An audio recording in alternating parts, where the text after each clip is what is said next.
R4 TV news. Karimnagar నగరపాలక సంస్థ 52వ డివిజన్లో ఎన్నికల ప్రచారం ఉత్కంఠగా కొనసాగుతోంది. తెలంగాణ జాగృతి మరియు ఆల్ ఇండియా ఫార్వర్డ్ బ్లాక్ పార్టీల తరపున కార్పొరేటర్ అభ్యర్థినిగా ఉప్పరి సంగీత బరిలోకి దిగారు. సింహం గుర్తుతో పోటీ చేస్తున్న ఆమె గతంలో 20 సంవత్సరాల పాటు మాజీ కార్పొరేటర్గా పనిచేసిన లంకా రవీందర్ చేపట్టిన అభివృద్ధి కార్యక్రమాలను కొనసాగిస్తానని హామీ ఇచ్చారు. డివిజన్ సమగ్ర అభివృద్ధి లక్ష్యంగా ప్రజల ముందుకు వచ్చానని తెలిపారు. ఈ సందర్భంగా సింహం గుర్తుకు ఓటు వేసి తనను అత్యధిక మెజార్టీతో గెలిపించాలని ఓటర్లను ఆమె కోరారు. నమస్కారం అండి. నా పేరు యు సంగీత. నేను 52వ డివిజన్ కి తెలంగాణ జాగృతి పార్టీ తరఫున ఆల్ ఇండియా ఫార్వర్డ్ బ్లాక్ నుండి పోటీ చేస్తున్నాను.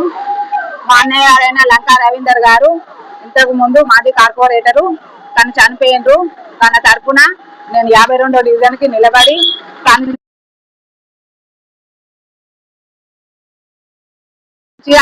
నడిపించాలని నేను కోరుకుంటున్నాను.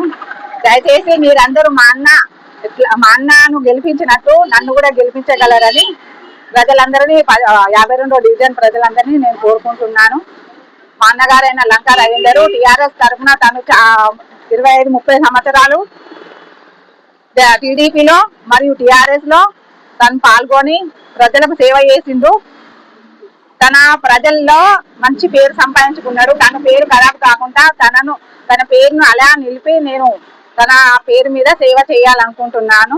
నాకు సాధ్యమైనంత వరకు నేను ప్రజల సేవ చేస్తానని, మా అన్న పేరును నిలబెడతానని 52వ డివిజన్ ప్రజలందరికీ తెలియజేస్తున్నాను. నాకు సాధ్యమైనంత వరకు మా అన్నతోని నేను తిరిగినాను కాబట్టి నాకు మీరందరూ సహకరించాలని కోరుకుంటున్నాను. సింహం గుర్తు అండి మాది. 52వ డివిజన్ లో తెలంగాణ జాగృతి కవితక్క party All India Forward black.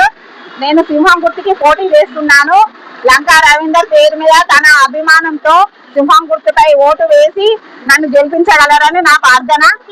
దయచేసి లంకా రవీందర్ ను గుర్తు పెట్టుకొని తన చెల్లెలైన సంగీతను గెలిపించగలరని కోరుకుంటాను అండి.